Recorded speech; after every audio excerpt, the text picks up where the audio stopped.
Hello, welcome to Secure Talk, your trusted source of information on the latest threats, trends, tools, and technology related to cybersecurity. Hello, everybody. Welcome to Secure Talk and Happy New Year. My name is Mark Schreiner, and I'll be your host for this episode of Secure Talk.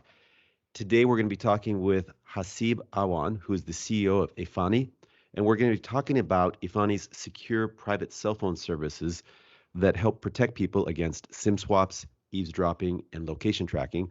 We're also going to be talking about some of Haseeb's previous experience at Bitcoin ATM, and then some future products that Efani is going to be launching.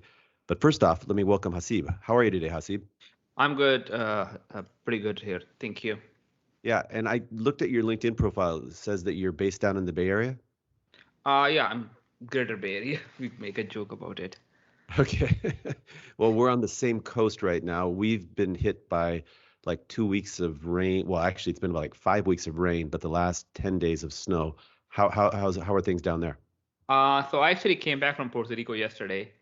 Last night I came, so I don't know how the weather was last week, but I assume it was good because I heard good things. But today is pretty cloudy, overcast, and the week before we had almost raining for 2 weeks now. Yeah. Well, I've never been to Puerto Rico. What's it like? This is my first trip too. Like, it's an island. I think it will be turning into like a Singapore or Dubai for US. So massive influx of capital, massive influx of people there. Because of tax reasons, I'm happy to go over that too. But I think Puerto Rico will be the place to be. People say, oh, like being in Puerto Rico will turn into a status symbol, and not just status symbol, it will turn into a massive influx of intellectual brains from across the world, or at least from the US. That's amazing. That's the first time that's popped up on my radar. I actually lived in Singapore for 4 years, and I totally get that and what they're trying to do. But if you are, because Puerto Rico got hit really hard a few years ago with the hurricane, and they had a lot of infrastructure damage. But it's nice to hear that there's an influx of capital and businesses. And now, is the government driving that by offering like some sort of tax haven? Yeah. Basically, so if you live in Puerto Rico, there is zero capital gain tax, there is zero dividend tax. So, and if you have a company registered in Puerto Rico, I think you pay like 2% tax for the first 2 years or 3 years or something, and after that you pay 4% for the rest of the life. That's amazing. It's really, I guess, encouraging to see when governments kind of figure things out and they're like, okay, if we want to pull businesses here, let's put together an attractive package and see what works. And you see a lot of global businesses that are moving where they're welcome. So that's encouraging. Certainly, like look at you said you were in Singapore, right? If you look at Singapore, like what do Singapore have? They just created a very good environment for businesses to thrive. So businesses thrive based on the minds, right? You track like 20,000 top guys in US, and they go there. They built an entire city, island. Similar in Dubai too. Like, what does Dubai produce? Like, Dubai doesn't have anything to export. Like, like what does Dubai manufacture? But every main head office is in Dubai. Yeah, no, it's the I guess the formula for success. If you don't have any natural resources or you don't have some type of homegrown industry, you have to kind of open the doors and get things going. So that's encouraging, and it's something that I'm gonna look into after we get done talking today, actually. So actually, I officially have moved to Puerto Rico. Oh, really? Okay. So you in terms of your business or your personal residence as well? Personal residence as well. Okay, I'm just here to take care of some stuff, but yeah, Puerto Rico is my official residence now.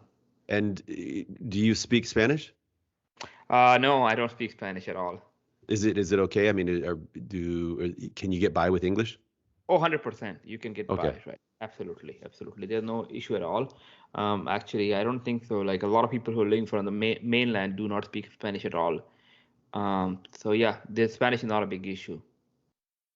Excellent. Again, it's something I'm definitely going to look into. Hey, so before we go too much farther, why don't you tell us a little bit about Efani? So easiest example of Efani, like think about your cell phone carrier that you have right now, but secure and private. So right now, when you go to a cell phone, you want to buy like a SIM card. You go to a store and you say, "I want to have a SIM card." So the only thing they sell you on, "Hey, we are the most cheapest one," and that's pretty much, frankly, the priority for 99.99% people. Um, but the way they make money is by selling you and your data. Also, that they don't have any security standards, and if you have to run right now, the only thing you'll walk away with the cell phone. If you have one option to pick up, you'll probably walk away with your cell phone. So something that we spend 6 to 7 hours is not secure. So And that so was a, let me just stop you right there. When you said that they're selling it cheap because they're in exchange for giving you a cheap SIM card, they are selling your data. What kind of data would they be selling? so it depends. It depends on your telephone number record, like where you are. There's a lot of like location data being sold, where your information can be shared by potential advertisers. But more than that, it's also if you give me a telephone number, I can possibly pull up where you live, and there's some companies who also can pull up your social security number. If you look at terms and condition, I think it was Google Fi, and they specifically say that the data that you see on your phone and the data that appears in our network is different because we sell data. That's pretty much in the terms of condition or something. So, so I'll give you a simple example. If you put like a data monitoring app on your phone, and you will see that you have consumed 1 GB of data. And if you go online and you actually match it, the online will show a different story because they will send 10% data to anyone who buys it. So if you say, I want a data of people in this locality, they will give you the data. Interesting, interesting. Okay, so they can when you go in and you buy a cheap SIM card, they're going to get your data and they're going to resell it. And then you also mentioned that they're basically not secure. What are the security or attack vectors in a SIM card? What should you be concerned about? So there are like dozens of them, but the easiest one is like, SIM swapping, which is pretty common. I don't know if you've heard about much about SIM swap, but unless you're living under the rock and you're not in crypto, people don't know what SIM swap is. So the easiest thing is pretend that you are with Xfinity or ABC cell phone company, right? Let's just put it this way. And you pretend that, oh, I'm Mark and this is my ID. I lost my SIM card. So they will just go make, oh, sorry, Mark, you lost the SIM card. This is the new SIM card. And that's it. So the person who owns the actual Mark does not even know this happened on his behind. Yeah, but how how And how how can that happen? Like you're saying that I can just walk into the Xfinity store, or I would contact them online and say, I mean, because at that point, you would think that somehow somebody would have to have compromised my account, and show some kind of identification. What's the right. process? So depend like so there's the dark web market. We are all aware of what happened on Silk Road, but similar to Silk Road, there are thousands of marketplaces, and on those marketplaces, you can actually buy someone's SIM card data. So you say, I want to SIM swap this telephone number. Now, someone who works in a store for $10 an hour or $6 an hour, they will say, okay, I'm selling this information. So what will happen is he will have access to change anyone's SIM card. So if you pay him like a $200, he will just swipe your number and give it to someone. He will do like 10, 15 per day, make $3,000, $4,000 per day. And you probably lost all your money. And the person will say, oh, someone just scammed me because he came to the store while actually no one came to the store. So there's two ways. One is social engineering, where someone will just pretend to be you, make a fake ID. Like if you give me your telephone number, I can actually tell you which I state do am you I, live in. I'm not giving you my telephone number. Yeah. But certainly. But if you find your telephone number, you can find like go on yellowpages.com, or there's a lot of websites which sell your personal information. So if you go there, you put your telephone number, it will display where you live, and based on that, you can fake an ID, make a fake ID for like $10 online, and take that ID and go to a store, and can pretend to be you. Now, obviously, if I walk in the store pretending to be Mark, they can say, "Oh, you don't look like a Mark." But that's what happens. So that's one thing. Second thing is they just call centers with a crying baby on the background and making up things. Oh, I lost my SIM card, and give a couple of pieces of information, and they're able to convince the guy that you are the real Mark, and the person transfer the number. So that's the second way. Third way is just by bribing people, which is the online market. So if you go online and you say, I want to SIM swap this number, so someone there will say, okay, it's like eBay for illegal stuff. Mm-hmm.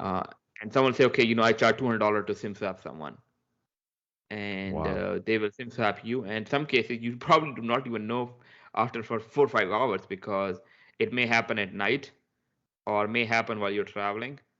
Yeah, that's about it. Okay, so that brings up a bunch of other questions. So first off, once you've been SIM swapped, or Yeah. what are the bad guys going to do with your SIM? So think about it. So the first thing, plan of action, is they're getting into your email account. So the most common is like Gmail, or I would say like Yahoo, Hotmail, like 4 or 5 bigger email accounts. So they will go there, and at that point, so first of all, um, let's go into it, how they find that who to target, Okay. right? So I don't want to make you uncomfortable. I'll just use like a Mark, right? Or I'm feeling so vulnerable here, but go ahead. okay. So why don't we say like Jennifer, right? Oh, okay, So that's much better. Thanks. yeah. So sorry for Jennifer on the call, but if you're listening. Right. But anyway, so long story short is that there's a list of people who are crypto holders. I'll just give you example. Like similar to you buy a listing, you can buy a list of people who are crypto holders in US. It come with their address, it come with their email address, it come with their physical address, their some cases social security number, and name and everything. So now you have all the data that you need to do identity theft on someone. So I got a Jennifer data. So what people do is normally they will pick up the 50 or like 1,000 people list, and they will have bots which will classify people based on the earnings. So they will look at a zip code and they'll find, okay, I want to find zip code where people live, make an average of $150,000 per year, just making up things. And so they will filter out, okay, there are 100 people who are there, who live this man thing. So they will now just create fake IDs or call the guys depending on how much they want to spend and how fast they want to move. Like they make and go to like a eBay, like eBay for illegal stuff, which is dark web, and say, I want to SIM swap these 10 people. So now they have their email address, they have their number and everything. So they go to their Gmail account and say, I want to do a password reset. And how do you do password reset? The first question they ask you, sorry, do you have your telephone number? You said, yes, I have my telephone number. You put the telephone number in, boom, they send you information on how to reset your password because they got a code. And now they're into your email address and then they go into a telephone number. They have your telephone number too. So any notification that's supposed to go to your Gmail will come to them. Any notification on the telephone comes to you. Then they go into your bank account, and then they will also go into crypto. So they will have run a bot, like a macro, which will search for like Coinbase, Kraken, Gemini, every exchange in America or wherever the person is, and find out where you have where you have an account. Then also look for bank accounts that you have. Start logging into everyone and then they have a process to basically steal money. And within 30 minutes, you're pretty much out of everything. So it takes normally 30 minutes. And then the second part they do is they go into your like iCloud, if they can log in, try to steal your picture for blackmailing later on. So you cannot go to cops, because if you go to cops, they'll say, okay, I have this information. And if you go to cops, I'll basically blackmail you. Mm-hmm. And the third is they go into your social media and try to download all the history within like half an hour. So by the time you get hold of a cell phone carrier or Gmail or someone, you're already done. Well, that's a pretty bleak and dark picture there. Before we talk about Efani's kind of solution, let's just assume that this happens to somebody. And I think I read in an article that this has happened to you, I think on more than one occasion. So Four I'm sorry? four times happened to me, four Four times. times. Wow. Yeah. So what do you do if you suspect this has happened? And you mentioned that it could happen at night while you're sleeping. So maybe you don't notice that your phone is not working until you wake up in the morning. I assume that's the first signal, is that you try to use your phone and it's not functioning correctly. What do you do? Frankly, it takes you a bit of time to see that, like if you are actually hacked. Because I'll give you an example. Like a lot of things that you do on the phone uh, are not on the phone anymore. So like if you have to like use internet, use like you're not on the phone. Like either you're using iMessage, which requires internet, so you're in home, you're connected to Wi-Fi, so you don't even notice for maybe 10 to maybe couple of hours at times. So what happened after that is, first of all, you go into denial mode and you don't know what happened. And you believe, okay, your cell phone coverage is down or something, and you don't notice it till you actually are very particular about checking your email or calling or someone. So a lot of people don't even know what happened. And even if they know, like, how would you contact Gmail today? Like, Right. like think about it. Like, okay, your Gmail account has been hacked. Someone into your Facebook account. What do? You can't do anything. You will go to the website and say, "Hey, I'm Mark. I basically lost my Facebook account. Help me out." And you may get an answer within 2 weeks. Yeah. So I guess this is why a lot of banks and other institutions are encouraging their customers to use other forms of multi-factor authentication other than just a text to the mobile phone. Because if your way of authenticating is a text to your phone and your phone's been hacked or you've been a victim of a SIM swap, you're not getting in. But I guess if you've got a token or you've got an authenticator app, that would, in that case, possibly prevent the hackers from accessing your account. Partially, yes. So that's correct. Like, but a lot of banks do not offer like token kind of thing. Like I use hardware key. I don't know of any bank in US which offers hardware key authentication. Um, so the problem is that also about convenience. So people prefer convenience over everything. Mm-hmm. So that's why people use SMS. So I'll give you a simple example. I think one of the major exchanges, I don't want to take the name, but I think 95% of people had SMS 2FA till a year ago. I don't know the latest stats, but Twitter actually came their SM after their 2FA thing, and they said I think 97% people do not have any 2FA. So like only 3% people have 2FA or something. A very very little number. So don't please quote me on that, but very little number. And I think among them, 95 or 96% of people use SMS as a 2FA. So in theory, probably 0.01 or 0.02% people used like a token-based authenticator, because it's the work, right? You have to type in a key every time, while people don't want to do that. People use the same password over and over here for tens of years. So it's convenience part. And education is needed, but ultimately, everyone technical information, everyone intellectual level is totally different. Sure, sure. No, we recommend that, one of the most important things you can do to secure your accounts is to use some version of MFA. But you're making me think really seriously about not using SMS and using some type of authenticator app always, which I typically do, but I think there are still some laggard situations where I'm just using the SMS. So let me ask you, so how does Efani prevent SIM swaps? So when I was SimSwap 4 times, like I'm a telecom engineer, and I said, okay, man, what the hell is happening here? Because it's very, very, very, very. It was very rough for me, to be honest. And I talk about this like now I'm used to, talking about it. Become very emotional for me whenever I used to talk, because frankly it affected my mental health. And I'll give you a simple reason. I couldn't go for camping. I couldn't go in on the plains, and I couldn't go on in the basement, because like think about it. Like yesterday I was flying, and I had like 6 and 7 hours of flights, and if it was like before Efani, I would be terrified that the moment I land, my SIM would be swapped, because you have absolutely no information of what's happening behind you. So you can't check. So if you go on camping and you don't get coverage, I was terrified that I don't know what's happening with my phone. So, so it basically turned out to be kind of a very, very painful experience for me, that you don't trust the thing that you use the most. And I'll give you this Right. example about, I didn't lose any money, but I lost my sanity. And, Yeah. and I'll give you a simple example. Like think about and think for a second about you come home every day.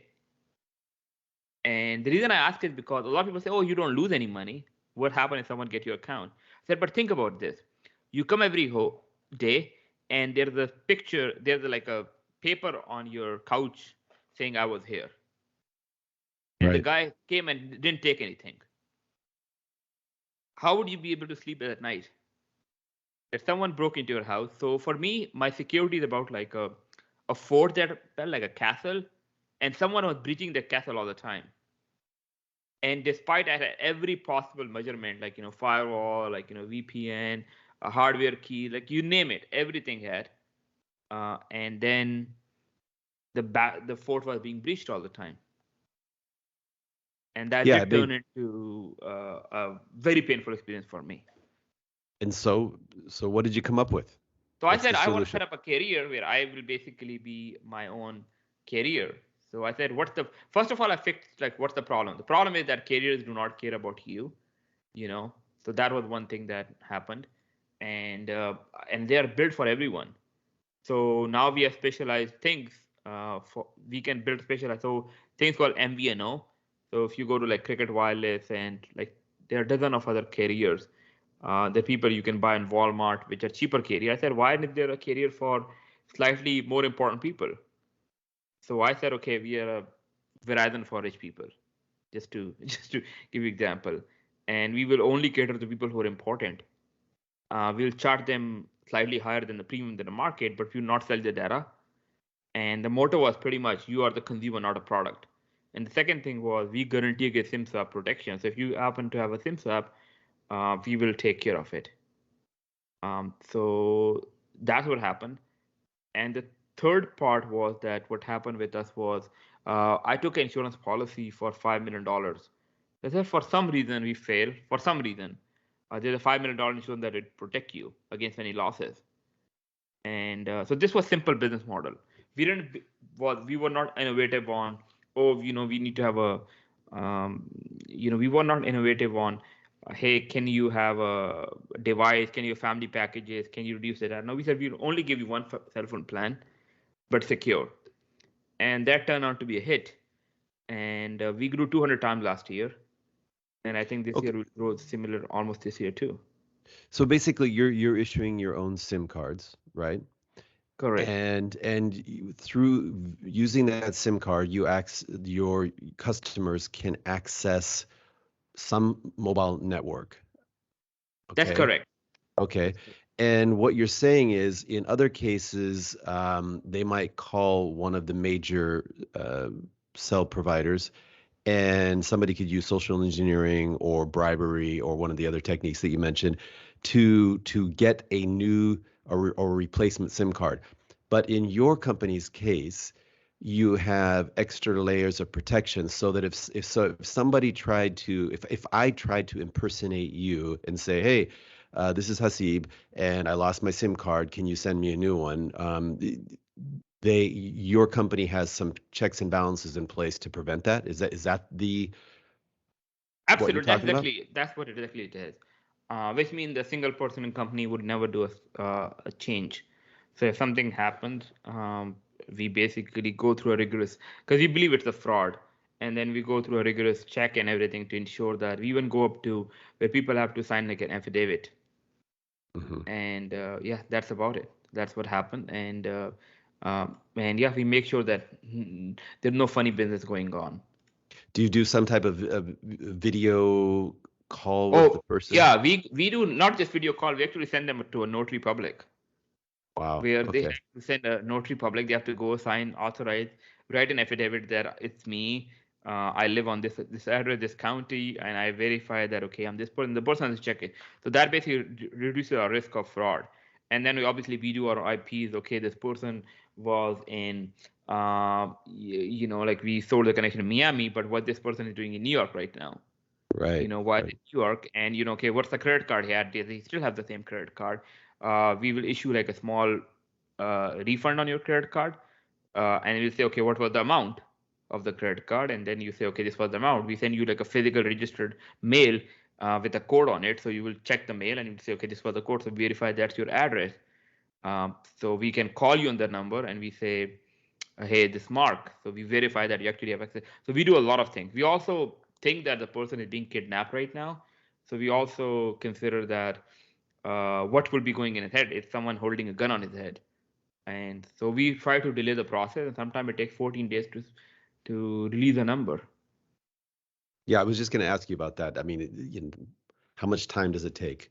And that I guess potentially could be an issue. But if you're balancing time and convenience versus security and peace of mind, I think a lot of people are going to opt for this security and peace of mind.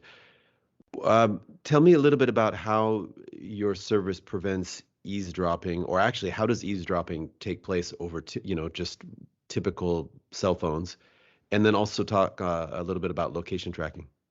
Sure. So first of all, we certainly are not for everyone, and we make it very clear that we are not for everyone. Efani is only for important people, and we specifically tell that uh, like there's a likelihood of chance that I'm talking to someone and he's not our client.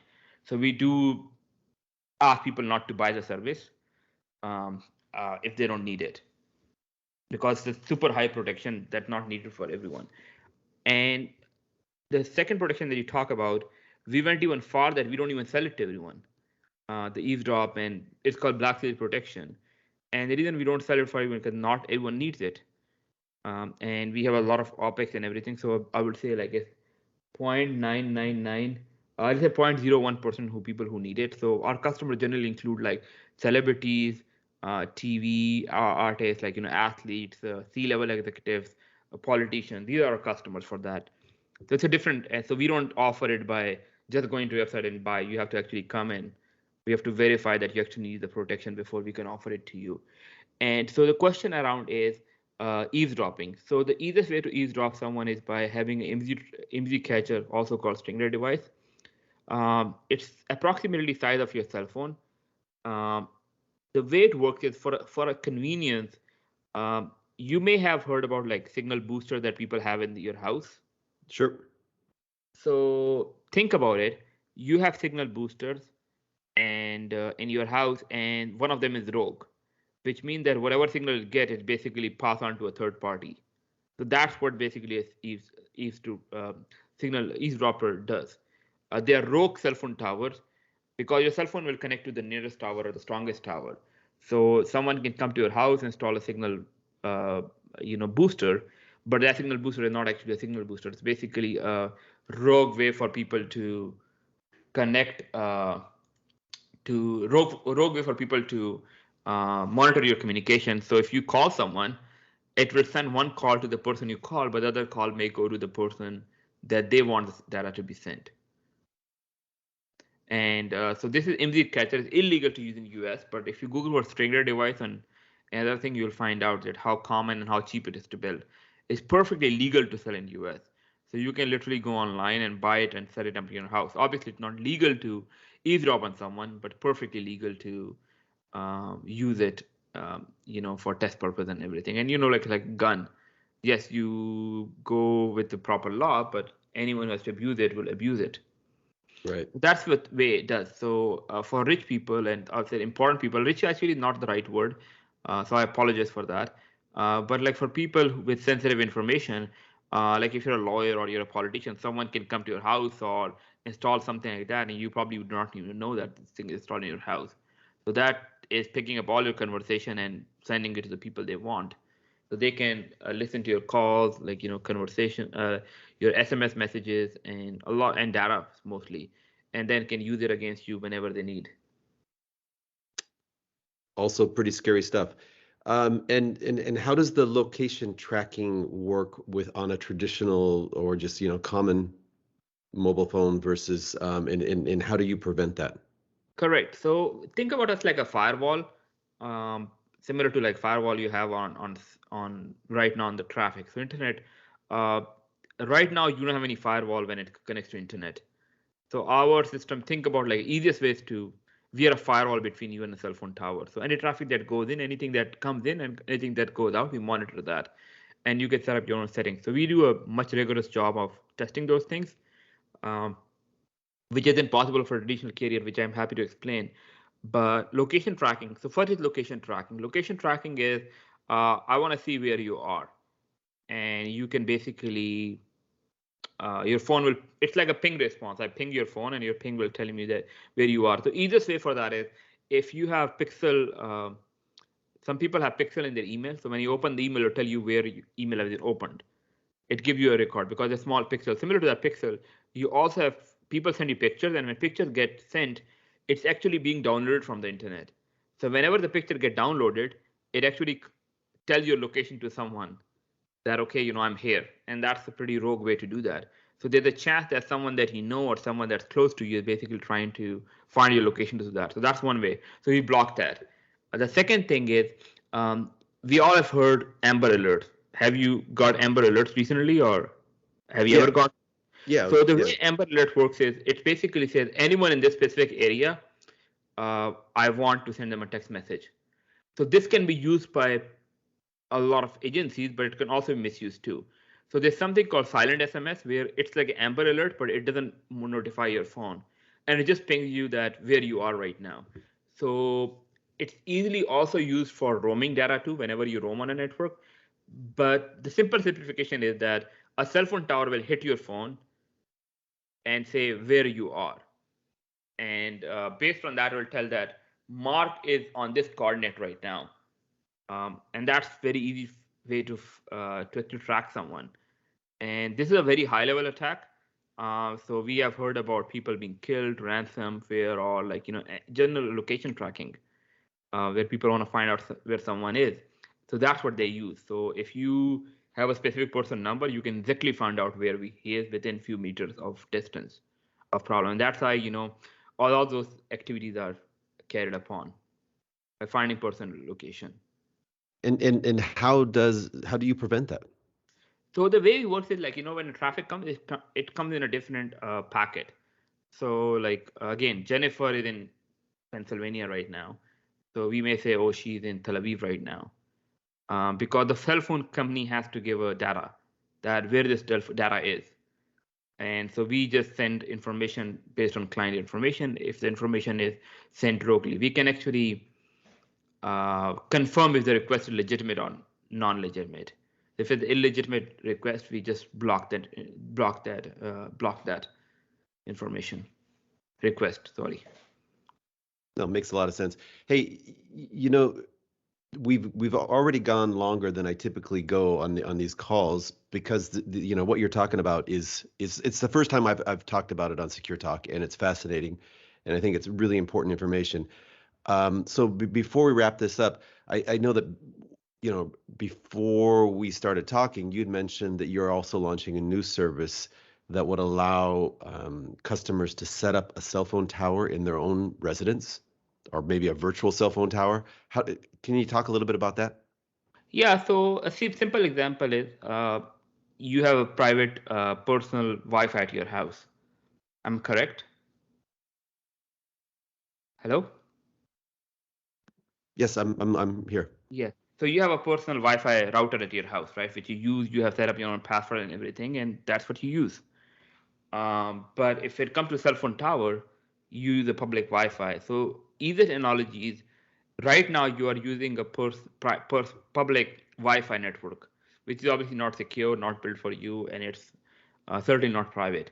So the clients we deal with, normally they live in ranches or they live in a very high secured building where there's cell phone no coverage, or they don't want their coverage to go outside. So I'll just pick up an example about like ABC Corporation have 10,000 employees, and they want to say that, okay, Jennifer is calling Jenna, and right now what happened is the communication leaves the building, hit a public tower, come back, and while they are next to each other. So why should the call leave the building at all? So there are two things in a cell phone industry which is pretty easy for the sake of convenience. One is antenna, which is called RAN, radio access network, and second is the server. So what we are saying is we are actually building this for some corporations where they can set up their own cell phone towers for their own corporation. Like thinking about like easiest analogy is like rather than going public Wi-Fi, they're using private Wi-Fi. So we said, why don't you use private cell phone tower as well? So if you are an ABC corporation, you will use it for intercommunication. But as soon as you leave the building, you have to connect to the regular cell phone tower without disconnecting. It's called private LTE as well. So while we start building it for corporations, we realize that we can actually make it more like a home commodity as well. So you can install a cell phone tower in your house and be your own cell phone carrier. Now the benefit is I have a cell phone tower and you have a cell phone tower, the communication just stays between the network. And because it stays between the network, we can actually reward you in terms of cash back because we don't have to pay the cell phone carrier that we use anymore. So I said, Mark pays $100 per month. Why don't I reward Mark for the coverage that is done within his own network to reward him for the work he's doing? And the benefit that we get is that we start to build a network of slightly better traffic, more secure traffic for others too. So if I end up in your house, I'm using your cell phone tower. Technically, Efani is paying you on behalf of me for the same money that we are paying our other carriers. Wow, that's a lot to think about here. So, I mean, how many cell phone towers have you placed in companies and or personal residences? So for the corporations, we have hard to give you a number because, to be honest, it's a lot of this information confidential too. But we are super early, so it's not like we have millions of devices out there. But other than that, if you're talking about personal, I think we should be placing around 10,000 devices within houses in the next 6 months. And it's a small group of people that are already our clients. So we'll give them a cell phone tower to test out. And if I understand the benefit of this correctly, if I right now use my cell phone to make a call, I'm going to connect with my provider or whatever the local closest public cell tower is. There's a chance that maybe my signal can get intercepted, or that tower somehow could be compromised. But if I have my own tower, then I'm going from my tower directly to the network. Is that what you're saying? That's correct. So rather than using a public tower, you use your own tower. And when you go outside, you'll roam on a regular tower. Okay. And the one thing I didn't understand, which I mean, I understand the security side of it mostly, but what I don't understand is the financial incentive. So for financial incentive for Efani is that we actually get paid a lot of, if you're talking about us, we pay 60% of revenues to cell phone carriers today. If you use your own, but 80% of the usage is done indoor. So I'm saying that if you're using cell phone indoor, I don't have to pay carriers anymore. So rather than paying carriers, I can actually give you a cashback in form of token. Okay, got you. So if okay, so I was thinking of two different things here, but basically what you're saying is if I'm using Efani as my cell provider, right? Because I'm using your SIM service, right? But when I use your SIM service, you have to piggyback on the existing cell phone provider's network and their cell phone towers, and you pay for that. But if I am using my own Efani branded or built cell phone tower in my home, then we're cutting out the local cell phone tower. We're going directly to network, and then that cuts down on your cost, and you pass some of those savings back on to me, the end user. That's exactly correct, 100%. Wow, I wasn't sure about it, but I'm glad you said yes. That sounds amazing. I really like, I mean, you're thinking about all the security elements here, but you're also obviously thinking about the business aspects as well. Hey, I usually we wrap these things up in 30 to 40 minutes. I sorry to keep you a little bit longer, but I do want to ask a little bit about your experience because previously, you were involved with a Bitcoin ATM. Yes, that's correct. Which was the I guess the largest Bitcoin ATM network. Was it Bitcoin Access or Bitcoin ATM? BitAccess, excuse me. So, which was one of the largest Bitcoin ATM networks in the world. You had over 8,000 locations in 15 countries. I know that a lot of people right now, they look at Bitcoin in a couple different ways. And some people look at it as a speculative bubble that, people, because it's not really being used as a currency for a transaction. That's kind of some of the I guess the detractors would look at it that way. Other people would argue that no, it is being used, and also, just like gold, you don't use gold to transact business, but that doesn't take any away from the value of gold itself. So there's all kinds of arguments around this. But one of I mean, this is just curious. Who uses a Bitcoin ATM, and what are they using it for? Are they using it to buy Bitcoin, or are they using it to sell it? What are they doing? Both, right? So our machines were, so first of all, just to be clear, like I wasn't involved. I'm not involved operationally with the business for the last 5-6 years. Okay. I just co-founded it, and so I don't take the credit of the growth, to be honest. I should be passed on to the people who work at the company right now. But for the reason why people use Bitcoin ATM, it's just convenient. It's simple. People prefer cash, and a lot of people make instant decisions. So they say, okay, I want to buy Bitcoin. What's the best way? They go on exchange. It requires a lot of KYC procedure, which are counterintuitive for a lot of people. So you have to scan your ID and everything. People feel more comfortable on going to an ATM and buying $100 worth of Bitcoin. Okay, so you buy the Bitcoin from the ATM, and then what do you have? How do you actually have a Bitcoin? That actually a lot of people ask that. So you can actually get a paper wallet on the machine, or you can scan your own wallet and we'll send you Bitcoins to your wallet.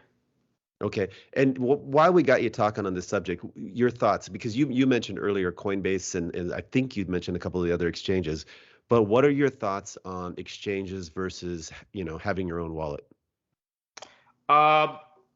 Ideally, it should be your own wallet, ideally. But the problem is that people don't understand how these machines work. Like I remember people used to call us, "Oh, I lost my paper wallet. Can I do a cashback? Can you a new one?" And poor I people. said, I mean, just yeah. I remember people crying on the phone that, hey, because a lot of these were generated on paper. And they said, oh, it's like a bank account. I have paper now, so I can come anytime. And they lost the paper. Oh, can I get a new paper?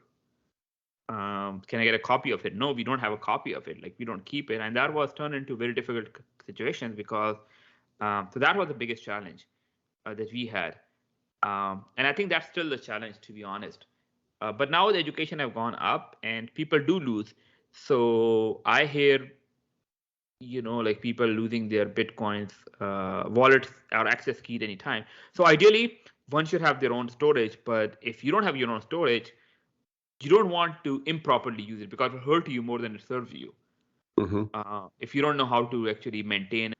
So similar to hardware wallets too, you should know how to do that. That's ideal. But if you don't know, then go to an exchange because they have security teams who are there to assist you and basically make sure you follow all the guidelines by setting up app-based authenticator. Obviously, I'm biased, but use a service like Efani to secure your cell phone and also secure your email address. And frankly, within 5 to 10 minutes, you can be as secure as you can get. Yeah, that totally makes sense. And I like the analogy with, gun ownership. I mean, if you don't know how to use it, you haven't been trained, it could be dangerous. And the same with Bitcoin wallets. If you're not careful with that piece of paper or that paper wallet, maybe you should use an exchange.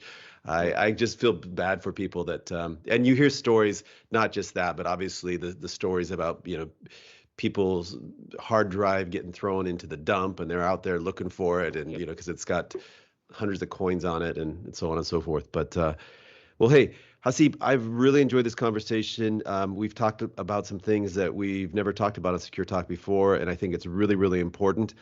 I wish you the best of luck with your move to Puerto Rico and great success in 2022. Thank you so much for coming on Secure Talk. Thank you, Mark, for having me on the call.